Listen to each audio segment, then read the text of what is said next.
ন্যায় বিচারের ইতিহাসে এক অভাবনীয় মুহূর্ত। প্যালেস্টাইনপন্থীদের জন্য বড় জয় নিয়ে এলো যুক্তরাজ্যের উচ্চ আদালত। প্যালেস্টাইন অ্যাকশন এর উপর সন্ত্রাসী তকমা অবৈধ। আদালতের এই রায় বিশ্বজুড়ে মানবাধিকার কর্মীদের মাঝে নতুন উদ্দীপনার সৃষ্টি করেছে।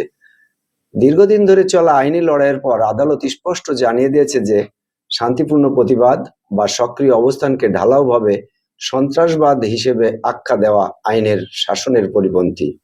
এই রায়ের মাধ্যমে মত প্রকাশের স্বাধীনতা এবং অন্যায়ের বিরুদ্ধে সোচ্চার হওয়ার অধিকারকে পুনঃপ্রতিষ্ঠিত করা হলো।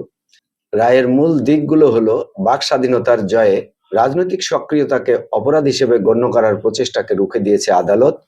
তকমা প্রত্যাখ্যানে প্যালেস্টাইন অ্যাকশন গ্রুপের কার্যক্রমকে সন্ত্রাসী কর্মকাণ্ড হিসেবে দাগিয়ে দেওয়াকে অবৈধ ঘোষণা করা হয়েছে। মানবাধিকার সুরক্ষায় এই সিদ্ধান্ত ভবিষ্যতে বিশ্বজুড়ে অধিকার আদায়ের আন্দোলনে এক শক্তিশালী উদাহরণ হয়ে থাকবে। লন্ডন থেকে গাজা এই রায় সবখানে একটি বার্তাই পৌঁছে দিচ্ছে, সত্যের কণ্ঠরোধ করা অসম্ভব। যখন আইন ন্যায়ের পক্ষে কথা বলে তখন অধিকার বঞ্চিত মানুষের সাহস আরো বহুগুণ বেড়ে যায়। সাইদুর রহমান, আন্তর্জাতিক ডেস্ক, নবরূপ টিভি।